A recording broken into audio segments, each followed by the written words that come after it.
Thank you, Madam Chair, and Madam Chair, welcome. Thank you so much.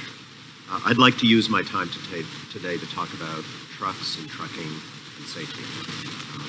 Like many of us, I'm concerned about the shortage of truck drivers in America today, the impact that is having on our supply chain challenges. We all know there are many reasons for the shortage.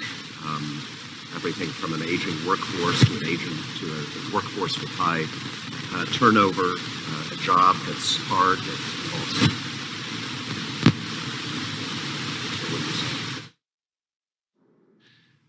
a job that involves time away from family, training certification requirements, in many cases low pay.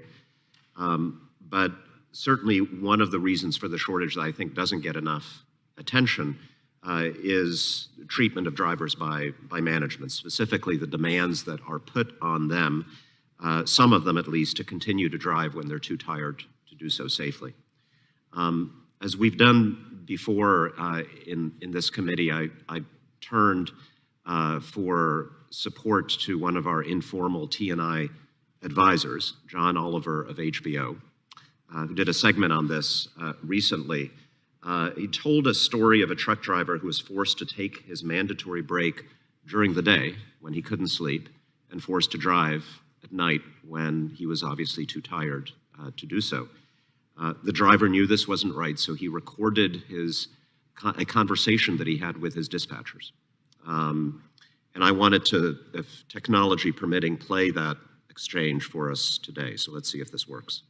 Hey man, we got a bit of a problem, dude. I'm starting to fall asleep going down the road here.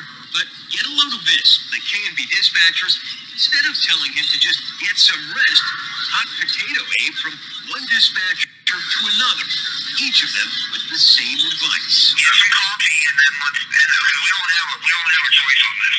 Either get some coffee, walk around the truck, do something. I already did that earlier, man. Let's get out and get some fresh air.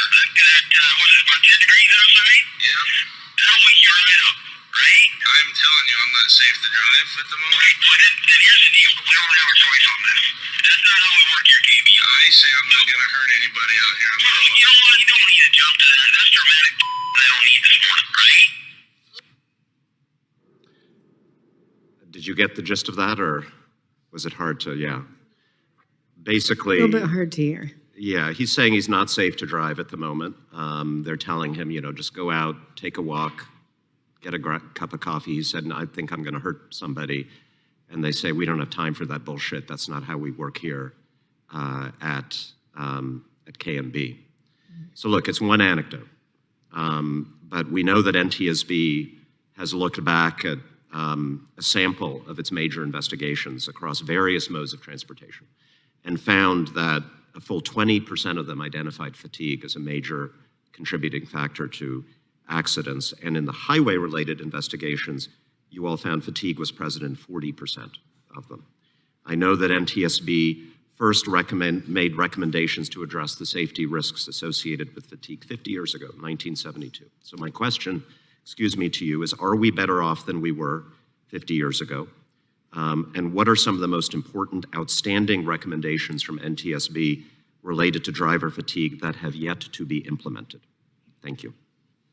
Thank you for the question. And I would love, first, before I answer the question, I would like to get back to you with our recommendations on fatigue, because we have many, including for commercial truck drivers. And it's been on our most wanted list in the past as a serious safety issue that needs to be addressed.